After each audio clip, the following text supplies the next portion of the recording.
आप सभी का मेरे चैनल पर स्वागत है। आज मैं आपको दुर्गा सप्तशती अध्याय 4 के विषय में बताने जा रही हूँ। इस अध्याय में इंद्र आदि देवताओं के द्वारा देवी की स्तुति की गई है।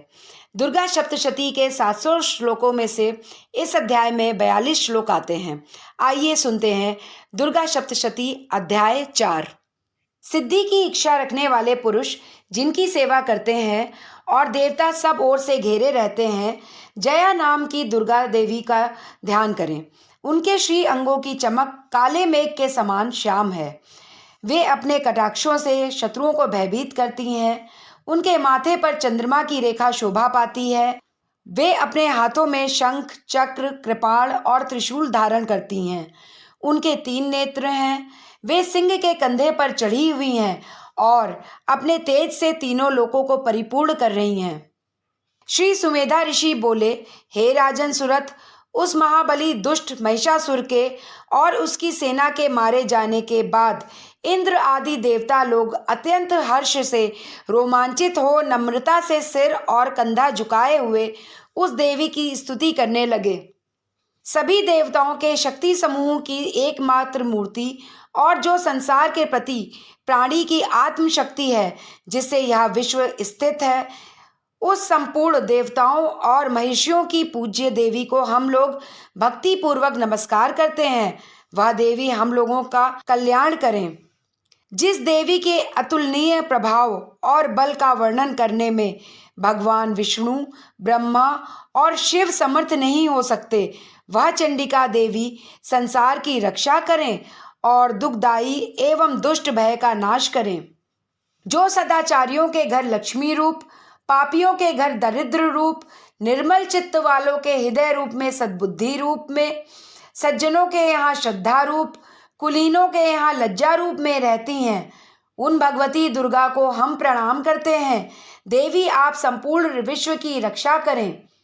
हे देवी, सभी देवता, असुर आदि से विलक्षण तथा उत्कृष्ट तुम्हारे अनेक रूप हैं और असुरों को विध्वंस करने वाला असीमित आपका बल है और युद्ध में अद्भुत आपके चरित्र हैं।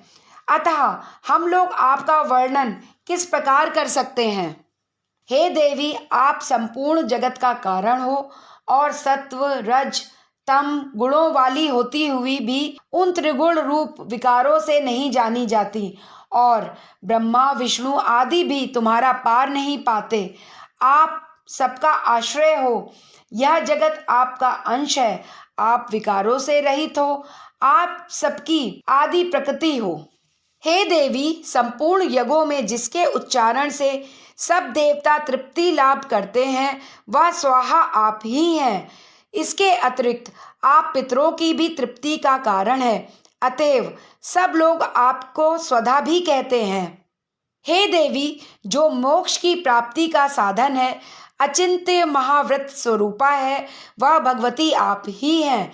समस्त दोषों से रहित जितेंद्रिय तत्व को ही सार वस्तु मानने वाले तथा मोक्ष की अभिलाषा रखने वाले मुनिजन जिसका अभ्यास करते हैं, वह भगवती पराविद्या आप ही हैं। आप शब्द स्वरूपा हैं। अत्यंत निर्मल ऋग्वेद, यजुर्वेद तथा मनोहर पदों के पाठ से युक्त सामवेद का आधार आप ही हैं।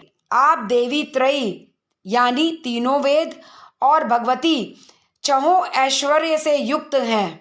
इस विश्व की उत्पत्ति एवं पालन के लिए आप ही वार्ता यानी खेती एवं आजीविका के रूप में प्रकट हुई हैं।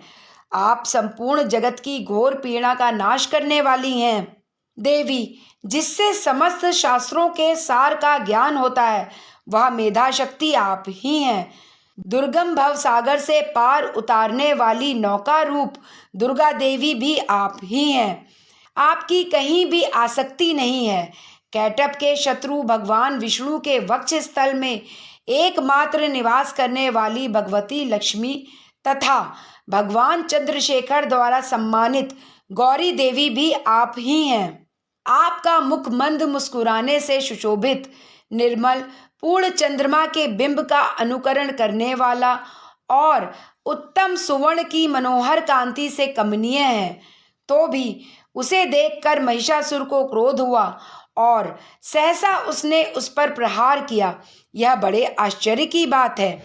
देवी, वही मुख जब क्रोध से युक्त होने पर उदय काल के चंद्रमा की भांति लाल और तनी हुई भौहों के कारण विकराल हो उठा, तब उसे देखकर जो महिषासुर के प्राण तुरंत नहीं निकल गए, या उससे भी बढ़कर आश्चर्य की बात है, क्योंकि क्रोध में भरे हुए यमराज को देखकर भला कौन जीवित रह सकता है। देवी, आप प्रसन्न हो। परमात्मा स्वरूपा आपके प्रसन्न होने पर जगत का अभ्युदय होता है और क्रोध में भर जाने पर आप तत्काल ही कितने कुलों का सर्वनाश कर डालती हैं।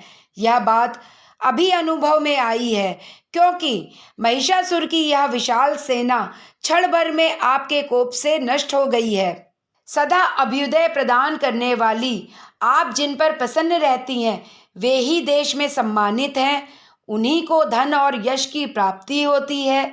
उन्हीं का धर्म कभी शिथिल नहीं होता तथा वे ही अपने हष्ट पुष्ट स्त्री, पुत्र और भाइयों के साथ धन्य माने जाते हैं। देवी, आपकी ही कृपा से पुण्यात्मा पुरुष प्रतिदिन अत्यंत श्रद्धापूर्वक सदा सब प्रकार के धर्मानुकूल कर्म करता है और उसके प्रभाव से स्वर्ग लोक में जाता है। इसलिए आप तीनों लोकों में निश्चय ही मनोवांछित फल देने वाली हैं। माँ दुर्गे, आप स्मरण करने पर सब प्राणियों का भय हर लेती हैं और स्वस्थ पुरुषों द्वारा चिंतन करने पर उन्हें परम कल्याणमयी बुद्धि प्रदान करती हैं। दुख, दरिद्रता और भय हरने वाली देवी, आपके सिवा दूसरी कौन है जिसका चित्त सबका उपकार करने के लिए सदा ही दयामय रहता है। देवी, इन राक्षसों के मारने से संसार को सुख मिले तथा ये राक्षस चिरकाल तक नरक में रहने के लिए भले ही पाप करते रहे हों, इस संसार में संग्राम में मृत्यु को प्राप्त होकर स्वर्ग लोक में जाएं, निश्चय ही यही सोचकर आप शत्रुओं का वध करती हैं। आप शत्रुओं पर शस्त्रों का प्रहार क्यों करती हैं? समस्त असुरों को दृष्टिपात मात्र से ही भस्म क्यों नहीं कर देती? इसमें एक रहस्य है। ये शत्रु भी हमारे शास्त्रों से पवित्र होकर उत्तम लोकों में जाएं, इस प्रकार उनके प्रति भी आपका विचार अत्यंत उत्तम रहता है। खड्ग के तेज पुंज की भयंकर दीप्ति से तथा आपके त्रिशूल के अग्रभाग की घनीभूत प्रभा से चौंधिया कर जो असुरों की आंखें फूट नहीं गईं, उसमें कारण यही था कि वे मनोहर रश्मियों से युक्त चंद्रमा के समान आनंद प्रदान करने वाले आपके इस सुंदर मुख का दर्शन करते थे। देवी, आपका शील दुराचारियों के बुरे बर्ताव को दूर करने वाला है। साथ ही यह रूप ऐसा है जो कभी चिंतन में भी नहीं आ सकता और जिसकी कभी दूसरों से तुलना भी नहीं हो सकती। क्या आपका बल और पराक्रम तो उन दैत्यों का भी नाश करने वाला है जो कभी देवताओं के पराक्रम को भी नष्ट कर चुके थे। इस प्रकार आपने शत्रुओं पर भी अपनी दया ही प्रकट की है।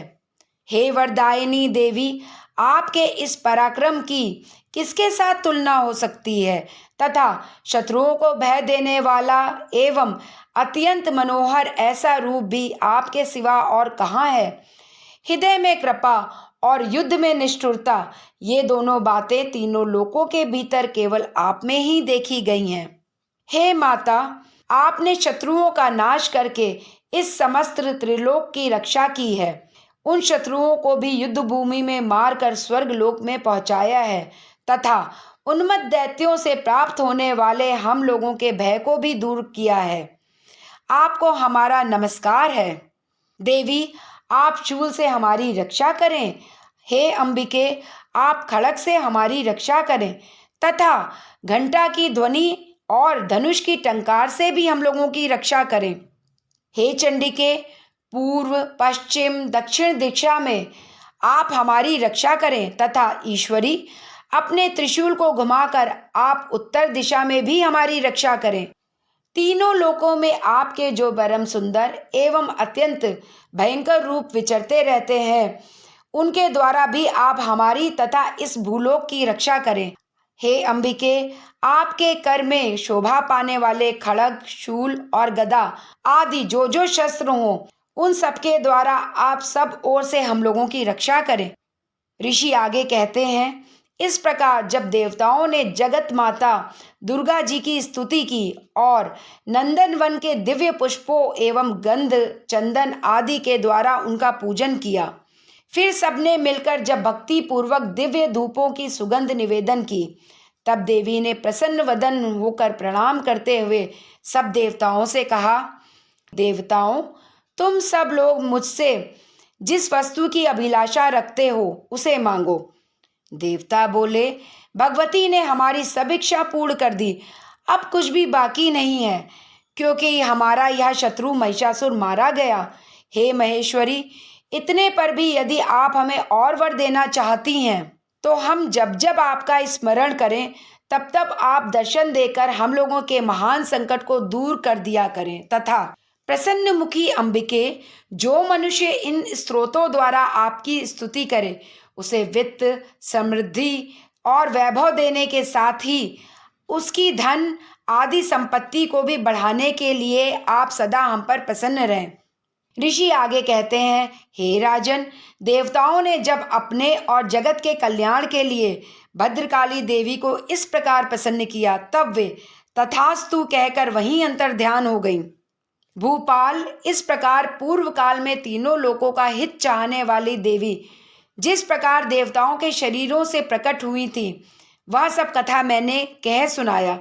अब पुनः देवताओं का उपकार करने वाली वे देवी दुष्ट दैत्यों तथा शुंभ निशुंभ का वध करने एवं सब लोगों की रक्षा करने के लिए गौरी देवी के शरीर से जिस प्रकार प्रकट हुई थी, वह सब प्रसंग मेरे मुंह से सुनो, मैं उसका तुम्हें यथावत वर्णन करता हूँ। इस प्रकार श्री मार्कंडेय पुराण में सावर्णिक मनवंतर की कथा के अंतर्गत देवी महात्म्य में चौथा अध्याय पूरा हुआ। बोलो दुर्गे मैया की जय।